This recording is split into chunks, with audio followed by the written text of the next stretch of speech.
So, Mayor, thank you for doing this. Sure. First of all, you had said something to me that you said you were going to look into. You said you had mentioned to me, you had said to me, what the conversation was about wrong raids. And it was about children involved in wrong raids. And you said you were going to look into it. I was telling you about an 8-year-old who had been handcuffed. Yeah, as I said, my recollection is that this took place 3 days after I was sworn in. And it was late night. I was there to attend a going away party for somebody, and you approached me, said that you were working on some stories. Yeah. I can't even remember what my reaction was, but I think it was probably a grand total of about 30 seconds worth of conversation. And then over the course of that summer, you certainly engaged in a number of different stories about this. That's what I was trying to get to the point, was that it was something on your radar and something you talked about during the campaign. I mean, we had hosted a debate, and you brought up the birthday raid and accountability. Mm-hmm. And it was really great to hear those words. I really believed in what you were saying. How do you feel right now? I felt better. I feel, first of all, I feel a lot of pain for Miss Young. I keep thinking about the clip that you all had on your website, which is what I've seen. And it was really hard to watch, really hard to watch. The anguish and the pain that she was clearly suffering and the trauma that she was experiencing.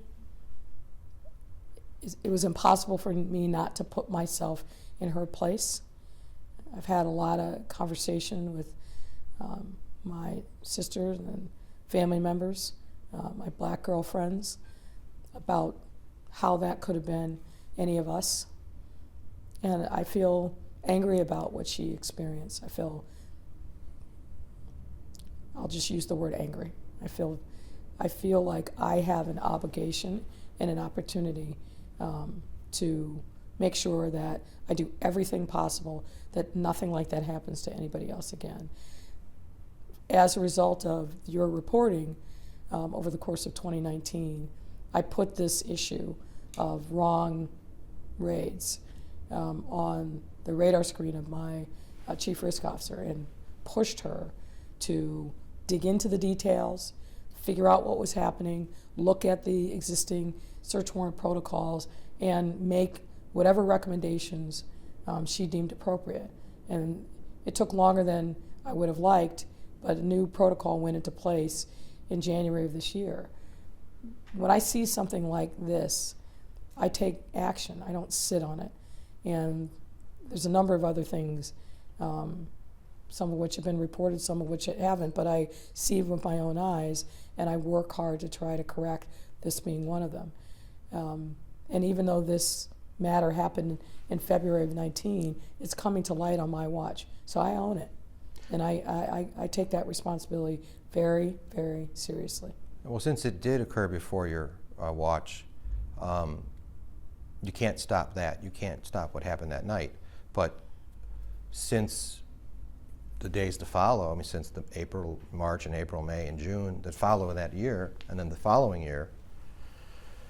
That's this year. That's year. Well, 19, and then 19 and the rest of this year, we're almost out of it. I'm a little ahead of myself. But it's COVID time. Yeah.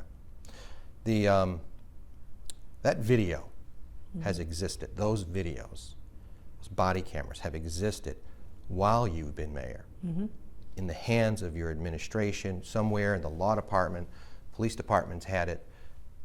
We don't even know who's seen it, but it's been here. And you know what your reaction was when you saw it with your the first moment, that gut, what you felt in your gut. Oh. Yeah. So you know people saw this video in your administration.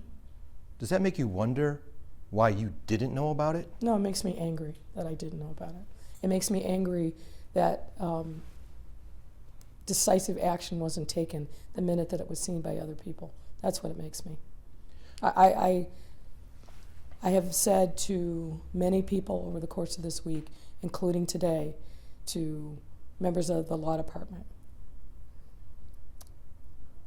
we can't lose sight of the humanity of people who say and bring to us harm that they believe was committed by a city actor, whoever it is, police department or otherwise. I said to the lawyers in the law department today, regardless of which side of the V you're on, plaintiff or defendant, if you get to a point where you lose sight of the fact that this person is a human being entitled to dignity and respect, then it's time for you to go. And we're still digging into the details, but I'm angry for the reasons that you said. People saw this video. They watched it. And people in your administration. Correct. People that you trust. Correct. Well, people in my administration saw this, whether it's police department, law department, COPA. I saw the video, and someone should have acted. Someone should have certainly raised it to my level. Look at this video. And that didn't happen. I mean, certainly there are investigations that need a lot of digging to find the truth. Mm-hmm. But all you have to do is look at this video. Well, the video speaks extraordinarily loudly, but it's more complicated than that, which I'm sure you can appreciate. Mm-hmm. What I've said to COPA, respecting their independence, I need to know, because the public needs to know, how did her house, Miss Young's house, get targeted? What was the underlying information that led to her door being the one that was broken into? And I've already uncovered that. Say it again? I've already uncovered that. The guy that they were looking for was next door with a bracelet. Well, I need to understand more. I want to understand what the police thought they knew, what they put before a prosecutor and a judge. I want to know exactly what happened during that time, and I want to know what happened afterwards. Those are critically important questions that must be answered. We have part of the answers. We have perspectives that bear on those answers, but we need to see the entirety of the story. And I told the head of COPA, get this done. Get it done right, be thorough, but we need to know the full answer because there must be accountability for what happened. I found multiple judges involved. One judge signed a warrant. They mentioned another judge in the police reports. I don't understand that. Those are all the things that a thorough investigation should address and reveal to us. One of the first things they're supposed to do when they have a target of a warrant is to make sure they're not already in the system. The prison, jail, electronic monitoring, because they got to run their name. Mm-hmm. This is a guy the police department had already arrested, and he was awaiting trial with an electronic bracelet around his ankle, which would ping if he went somewhere. They could have done that. Look, all I know at this point is that a horrible mistake was made. They went to a woman's house that had nothing to do with any criminal conduct. She told them that from the minute that they encountered her. So clearly a specific set of mistakes were made, and that's what the COPA investigation is intended to do. And I will wait, not patiently, to get the full facts from COPA. I've got a lot of problems with the warrant on that case. There's a different sergeant's name or different lieutenant name on the warrant than is in the police report. Doesn't match. There's a different judge in the police report than the warrant. So you're providing me with facts that I don't know, but like as I've said now several times, that's a very reason why we have independent investigations to get to the details and find out exactly what happened and make sure that people are held accountable and that this kind of mistake doesn't happen again. Is there a log of everyone who saw those videos? Did they have to check them out? Did someone, if you want to grab a video like that and look at any raid, body camera footage? Well, the body camera, there's a body camera protocol. What body cameras get downloaded after the end of a shift. Right. It gets uploaded, so there is an electronic fingerprint, if you will. Now, what I don't know, and which again, the COPA investigation will tell us, is when that body cam video, and I believe there may be more than one, what happened to them after they were logged in and uploaded to the system, who then did have access. COPA investigation should give us some sense of all of that. I was talking about who saw them after they ended up in the law department. Well, that I don't know, but that's part of the investigation Okay. that we have to uncover. So we've spent 2 years working on this subject, raid after raid, where the word of a confidential informant was taken or a John Doe was taken, and it ended up being the wrong address. And the people were guilty and proven innocent. And it wasn't just Miss Young that was treated less than Right. human. You saw those children. There were guns pointed at little kids. Mm-hmm. This is the city of Chicago. It's not just that it's the city of Chicago, it's in America, right? We have a set of laws. But more important, we have a set of norms and standards that we should expect everyone to be adhering to and treating everyone with dignity. That's why we changed the search warrant protocols to put in more rigid standards. And when there's a mess up, now, unlike before, there's a requirement that an internal investigation be opened up so that we can affirmatively, quickly, contemporaneously dig in to what happened. There are specific protocols around when children are involved. All of those things need to be followed. There's got to be accountability. That's why we've raised the standard. What I've asked the superintendent to do, because this came to fruition before he was even here, is to take a look anew at whether or not there are any additional changes that need to be made from the policy that went into place in January of this year. We've already found raids that since January where there were no body cam. There was one that there was no body camera footage for. That's going to be a problem for the people that were involved. There was one where the 2 officers that were assigned to the raid with patrol uniforms on, who had the body cameras because it was a special unit, they didn't go into the raid until it was already over, until the breach had already happened. So again, all what the superintendent is doing is looking at every single case that happened over the course of this year. I've asked for every single lawsuit that's been filed, and we're going to get to the bottom of this. And I've said this before. If we messed up, we're going to own it, and we're going to make amends to the people whose lives were affected. We've done a lot of database investigations on the data that does exist that we got through FOIA. We fought really hard for a lot of the FOIA, and you were a big supporter of us getting FOIA. Mm-hmm. You've supported us the right to get information mm-hmm. since you've been here. Mm-hmm. We had so much trouble getting the information on Anjanette Young. We went to your office, we went to the Attorney General, she tried to get it. So let me take that in pieces. I've learned since this week that there's a state statute that governs the release of body cam information. It's an extremely exacting standard, and that's what you're referring to when you appealed and you went to the Attorney General.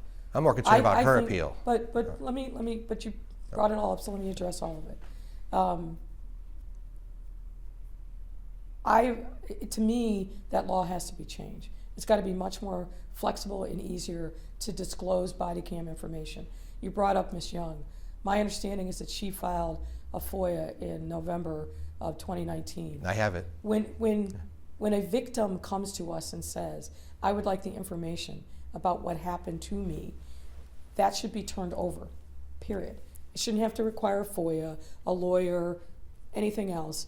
When a victim comes and asks for information, police report, videotape, audio tape, whatever it is, we've got to do better and change our protocols and our rules to make sure that the victim has access to the information that he or she wants and asks for. And that didn't happen, and that's a clear fail that has to be corrected. Our investigation found when it came to drug-related search warrants and raids related to drugs, the city found drugs in less than 5% of the cases. That's a problem.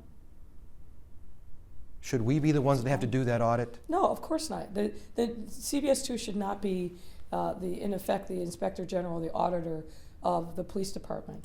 And again, as I said, we have requested a top-to-bottom review of search warrants, both pending litigation and search warrants that have taken place since the new protocols went in place, and that information will be revealed, and we will proceed accordingly, and there's got to be accountability. The thing that we're dancing around that I just want to get to is this. Someone's home is sacrosanct. It's your sanctuary. You should feel safe when you walk into your home and you shut the door from the outside world. Under our system of laws and our Constitution, there are very limited circumstances where that sanctuary can be breached. And we have to take that seriously. It is not an insignificant thing to break into somebody's home. You saw on a videotape what happened to Miss Young, but that's happening to other people. Right. And our officers need to understand that it is a very significant thing to get a search warrant on somebody's home, their vehicle, or other property. And I have asked the superintendent to make sure that our training going forward emphasizes that, not just the nuts and bolts of Fourth Amendment and so forth, but to really bring home the trauma that is involved in a search warrant under any circumstances. And that's fundamentally what we must do better going forward. Well, there's other things that could be done better too. After the raids happen and they're bad and they're botched, nothing seems to be happening to the officers involved. The Peter Mendez raid, the officers were caught in the kitchen saying Dave, we're in the wrong effing apartment. And they kept Dave, searching anyways. As I've said, and I'll repeat it again, there must be accountability. But it's been 2 years. There must be accountability, and there will be accountability. Well, how long do we have to wait? I don't think that 2 years is appropriate. Actually, the Mendez raid is... I don't think... Let me just finish, please. I don't think 1 year is appropriate. These have to be taken seriously. They need to be done thoroughly, but on an expedited basis. But why is it taking so long? Dave, can you just let me finish? Yes, I'm sorry. It's hard to have a discussion. I understand that you've spent a lot of time researching these issues, and you've done a great value to the city and to the public. All I can do is account for the here and now on my watch. 2 years' time, I wasn't the mayor. I am now, and I have made it very clear that these cases have to be prioritized. They cannot be put on a back burner, and I'm going to make sure that that happens. I've asked for a full accounting of all of these cases that are pending, whether they're in front of COPA or IAD. I am going to get that accounting, and I'm going to make sure we go through from top to bottom. And as I've said, if we made a mistake, we are going to own that mistake and do everything that we can to make it right to the victims, period. Last question. I'm getting the warning. The consent decree. There was an enforcement letter sent to the city. Futterman was one of the lawyers. It was a number of lawyers. It was sent. It was a 90-day response. They were given 90 days, and we're in violation of that response. It talked about wrong raids. It talked about guns being pointed at children. It talked about disproportionate policing in Black and Latino neighborhoods. The city's not in compliance with that enforcement action letter. Well, I'm not familiar with the specific letter that you're talking about.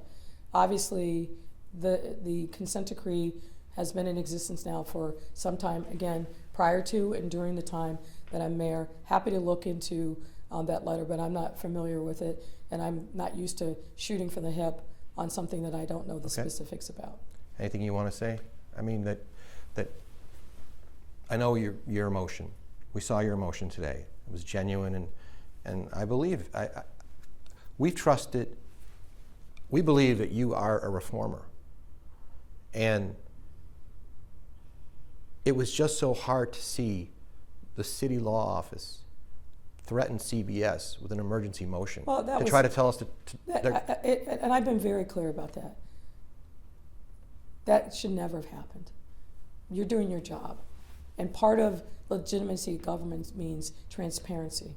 And as I said to the law department today in writing and orally, the media plays an important role in our government to hold us accountable, to make sure that there is transparency.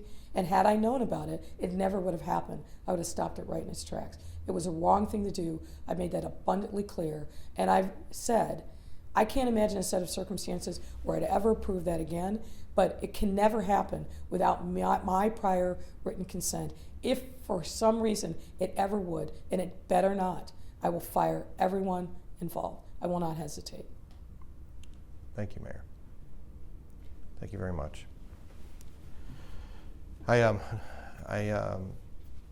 got to know Miss Young over the last 14 or 15 months. She's quite a person. She seems like it. I've reached out to her appropriately through her lawyer, and I'm hoping I get the opportunity to talk directly with her. I want to hear from her directly. I don't want to talk through news conferences and Right. statements and so forth. So I'm hoping that I get that opportunity. You build a relationship with these people. Like it stays with you when you meet them. Well, Really? I've never met her in person, but what I saw and bore witness to on that video is going to stay with me for the rest of my life. There's no doubt about it. It was extraordinarily painful. Thank you very much. Thank you.